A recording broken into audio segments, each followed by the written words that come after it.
The Prodigy A Series has to be one of the most unique and interesting lineups of approach disc out of any company in the industry. And I've got all 5 of them today, and we're going to be testing them out.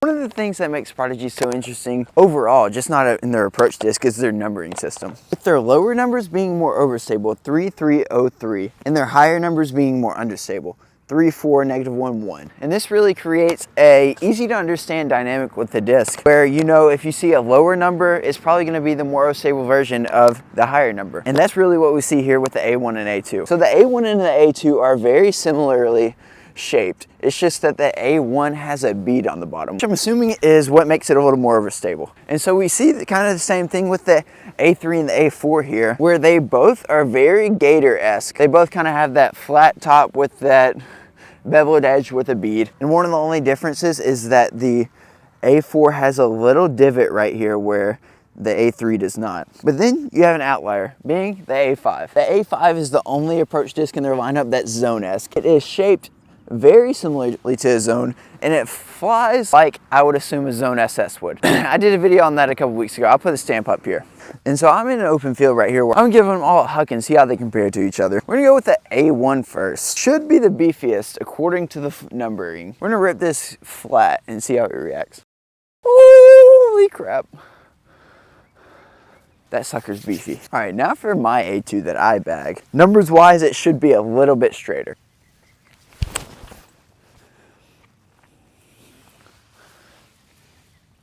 Oh yeah, definitely a lot more glide on that. So it gets to that really sharp bite angle that the A1 does, just not quite near as fast, and it glides a little farther on that angle, which I think it actually got farther left because it is still really overstable, but it has a little more glide. So it kind of carries left where the A1 just bit straight down. All right, now we got an A3 and an A4. I do expect the A3 to fly pretty similar to how the A2 did.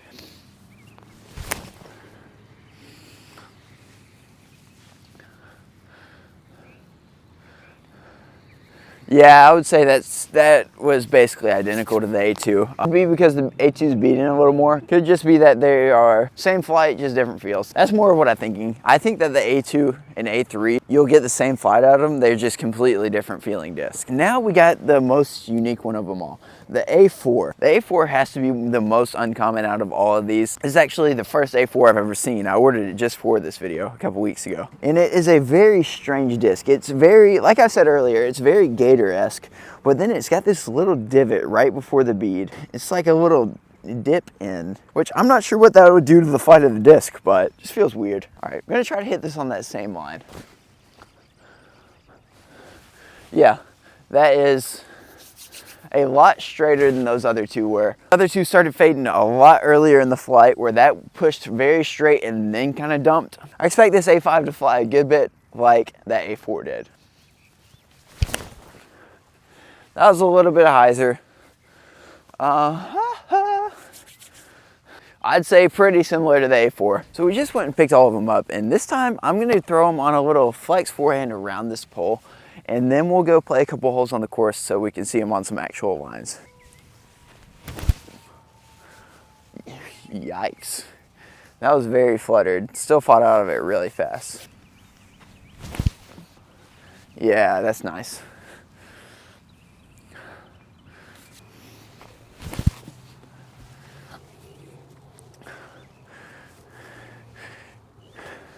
Didn't quite get over on that, but still a nice flight nonetheless. Yeah, kind of just turned the whole way. Put a little flutter on it, and it did not like that whatsoever. That was not cleaner. That was way more ugly.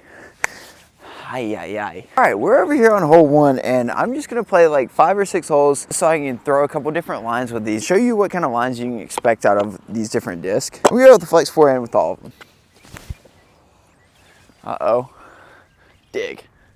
All right, thing is so overstable. A2, we're gonna try to put it on a little more ante. That there is under the bucket. Wait. Never mind, it's on top of the A1. A3, we're gonna try to give it a little more height, maybe try to give it a run. Gosh, this tailwind is just beating them down. Oh, that's Toby. Wait. No, it's not. No, we can't. All right, straight to the A5.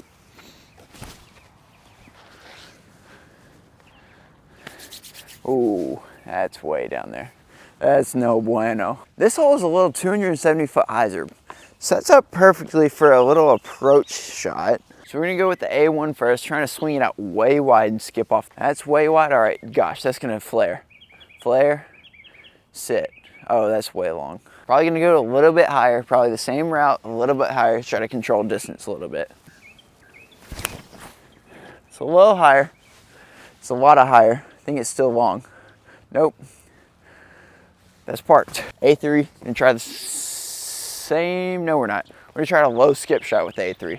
Hard and low, trying to skip it right off the road. That's skipping off the road, that's just gonna be 90 long. Dude. A4.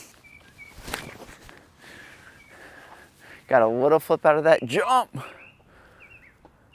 That joke is broke on a rock. A5. We might have actually done it that time. Skip. Stop. That's inbounds though. That is long, but it's inbounds. All right, we skipped over to hole 5 so we can get a good rip out of these and see how they hold up to being thrown harder. Wide open, 300 feet. Good to go, slight flex. Probably gonna be drastic flex with the A1 and 2, but slight flex with the rest of them. Yo.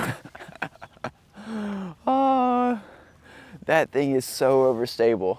If you want a 4-speed tilt, check out the A1. A2, we're actually gonna throw it flat. Ugh. A3, I swear this one's gonna be a flex shot.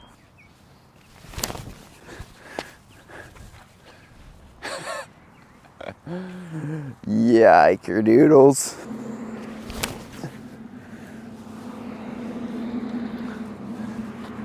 All right, even though it was a bad throw, we can learn from that. So I probably put that on maybe the same amount of ante that I put the A1 on.